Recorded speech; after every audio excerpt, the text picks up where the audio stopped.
Let's begin with the foundations. Welcome to another lecture. Today we delve into the fascinating life and career of Wladimir Klitschko, a heavyweight whose methodical approach turned risk into an algorithm, and whose jab functioned rather like a thesis statement. Everything else was supporting argument. I am Professor Alexei, your guide for today's exploration. Hello, I'm Priyanka. I'm Professor Alexei's teaching assistant.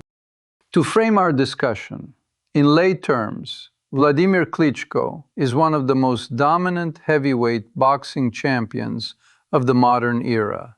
He is known for exceptional knockout power, but equally for a strategic, control-first style that kept opponents at arm's length with a heavy jab, and then punished them with a straight right or left hook.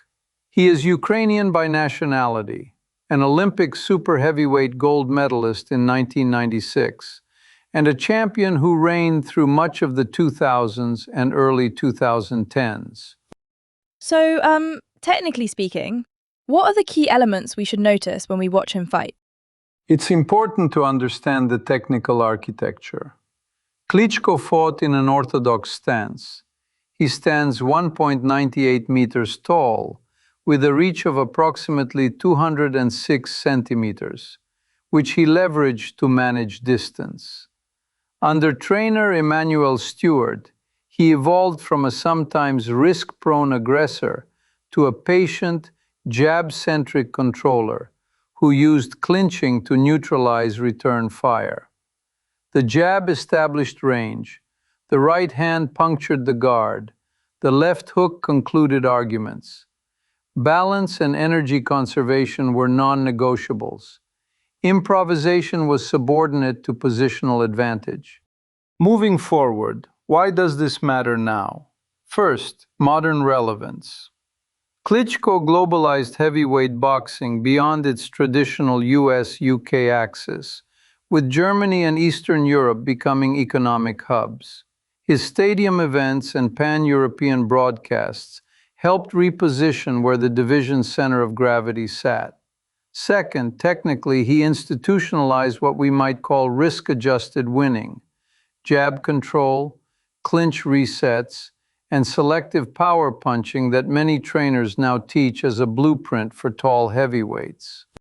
And historically, I think people sometimes saw that style as, a little boring at first. But then, over time, it was recognized as very efficient, right? Clearly, early critiques targeted the clinching and pace control. In this context, it is worth noting that strategic clinching is a legal and centuries-old defensive instrument. Klitschko used it to reset distance and preserve energy, which, over long horizons, maximized win probability and championship longevity. The record subsequently vindicated the method. Maybe we can cover some basic facts now, the highlights that anchor the story. Naturally. General facts first. Full name, Volodymyr Volodymyrovich Klitschko, widely known by the German transliteration, Wladimir. Nickname, Dr. Steelhammer, reflecting both a PhD in sports science and a concussive right hand. Professional record, 69 fights, 64 wins, 53 by knockout, 5 losses. First man to stop the durable Ray Mercer. Regular blitz chess sessions with Garry Kasparov to sharpen tactical decision-making. And yes, the frequent and strategic clinch. Chronology in brief. Born March 1976 in the Kazakh SSR to a Soviet military family. Represented Ukraine internationally. Won Olympic super heavyweight gold in Atlanta in 1996 and turned professional the same year. Captured the WBO title by defeating Chris Bird in 2000. Suffered a shocking upset to Corey Sanders in 2003 and lost to Layman Brewster in 2004, after which his camp raised contested health concerns. The ringside physician confirmed a severe concussion while expressing skepticism about drugging claims. He then hired Emanuel Stewart in 2004, rebuilt his career, and regained the championship by defeating Bird again in 2006 for the IBF. added the WBO in 2008, the ring title in 2009, and the WBA Super in 2011 by beating David Haye. His unified run lasted until 2015. He retired after 2017. First ballot International Boxing Hall of Fame, class of 2021. Since 2022, he has served in the Ukrainian army and has been active in public advocacy. Before we get to the complexities, a personal note. I admire that he treated the ring like a board of 64 squares, space, time, and tempo calibrated through the jab. As someone who also believes that a good endgame begins with an excellent opening, I find his economy of movement intellectually pleasing. The fewest moves to a winning position. As we continue, we will examine 3 questions. 1 historical, 1 counterfactual, and 1 present day. Each, I hope, will illuminate why the numbers on his resume only partly explain the phenomenon we call the Klitschko era. Professor, may I ask the historical one first? Why did Klitschko's style change so much after those early losses, especially to Corrie Sanders in 2003 and Layman Brewster in 2004? It's crucial to understand the incentive structure created by risk and the calendar of title defenses. The Sanders loss exposed vulnerabilities when exchanging mid-range power without strict positional control. The Brewster bout, complicated by a brutal 5th round and post-fight medical controversy, underscored the costs of pacing errors. Enter Emanuel Stewart in 2004. Stewart had already remodeled Lennox Lewis using the same conceptual toolkit. Slow the fight down, reassert the jab, prioritize balance, spend energy where probability of clean scoring is high, and disrupt the opponent's offense with clinches in the gray zones. The objective function changed from maximum spectacle to maximum title retention. Professor, could you clarify the technique Stewart emphasized? What did it look like moment to moment in the ring? To elaborate, first jab dominance, not merely as a scoring tool, but as range finding and rhythm control. Second, the 1-2 drilled to mechanical efficiency, the right hand straight and economic, with a left hook layered behind it when opponents braced for the cross. Third, footwork that defaulted to exit angles rather than exchanges. Step out, pivot, reset. Fourth, a high guard with posture upright to maximize the height-reach advantage. Fifth, purposeful clinching to smother counters, sap momentum, and buy micro-rests. This was not improvisation, but an integral phase of offense-defense cycling. And finally, energy budgeting. 12 rounds envisioned as a portfolio of risk, not a sprint. The results were evident in sustained unification from 2008 onward. So yeah, moving on to the counterfactual. What if he had not lost to Corrie Sanders in 2003? Would his first title reign have just kept going and maybe changed how the division looked in the early 2000s? We observed that absent the Sanders shock, his matchmaking leverage likely improves, which could accelerate a unification trajectory in 2003-2004. That in turn might compress opportunities for concurrent contenders and alter venues, with more belts consolidated under a single calendar. However, there is an irony.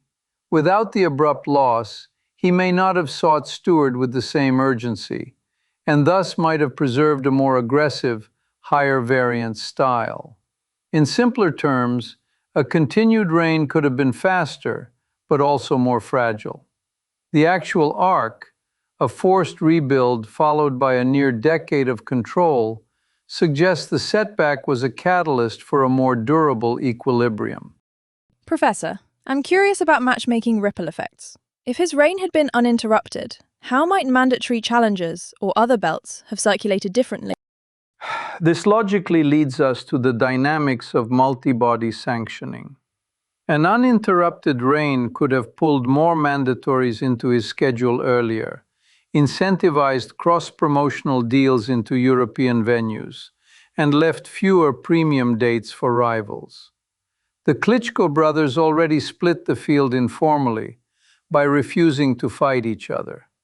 An earlier uninterrupted Vladimir consolidation intensifies that effect, potentially shortening other champions' windows. Yet again, the cost is that his pre-Stewart risk profile might have invited a different upset later. Counterfactuals like chess variations are illuminating but non-binding. To shift gears a bit, the present-day question. How has Klitschko's legacy influenced current heavyweight boxing, both tactically and commercially? Fundamentally two vectors. Tactically, tall heavyweights now study his cadence. The long jab as a range lock, the quick right as the scoring spike, the hook as the closing bracket, and the clinch as a reset. Trainers reference that sequence as a system rather than a collection of punches. Conditioning programs mirror his energy conservation ethos, planning 12-round control rather than 6-round storms. Commercially, we note the European shift. Germany became a heavyweight epicenter during his reign, with large arenas and robust broadcast partnerships. Reported global TV audiences for his biggest events were enormous.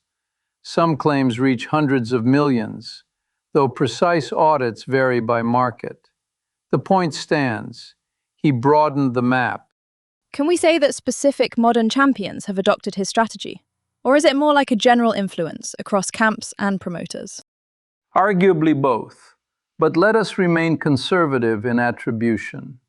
We can infer that multiple tall, long-armed heavyweights have integrated visible parts of the Klitschko-Stewart playbook: jab-first sequencing, clinch and reset protocols, and data-informed pacing. On the promotional side, European stadium events and cross-border broadcast deals have precedent in his model. For further research, one might quantify clinch frequency and jab usage pre- and post-Klitschko era, examine how European rights packages evolved alongside his title defenses, and map how Olympic pipelines in Ukraine and neighboring countries fed the professional ranks he helped commercialize. Building on that, I often think about his academic side. Does the PhD in the chess with Kasparov meaningfully connect to this control-first style? Or is that just a nice narrative? In this context, the connection is thematic rather than causal. His dissertation on training loads for adolescents displays an evidence-oriented temperament. His blitz chess with Kasparov suggests a comfort with time-pressured pattern recognition. These are consonant with a ring style built on forecasting, minimal waste, and calculated risk. We should not overfit the story, but the alignment between methodical study and methodical fighting is, at the very least, elegant. Professor, may I ask one last clarifier? The disputed health crisis after the Brewster fight and the later change of cutman, how should we treat that historically? Carefully and with the proper caveats. His team cited abnormally high blood sugar and raised the specter of foul play. Nevada's chief ringside physician confirmed a grade 3 concussion while expressing skepticism about drugging claims. There were also corner changes in the aftermath. No definitive public finding directly tied to the alleged foul play emerged in the cited record. Historically, we register the dispute, we note the institutional responses, and we avoid unwarranted inference. In conclusion, Wladimir Klitschko stands as a strategic heavyweight champion whose jab-led architecture, clinch craft, and energy discipline redefined how a tall heavyweight sustains dominance. We examined why his style changed after early losses, how a no-upset 2003 might have accelerated but also imperiled his trajectory, and how his legacy shapes current tactics and markets. If you enjoyed this, consider studying Lennox Lewis as a closely related case in the Stewart canon. Parallel equations, different variables. Thank you, Professor. That was helpful to think through, actually. This then completes our present analysis. Thank you for listening, and do keep asking precise questions. They tend to land like a good jab.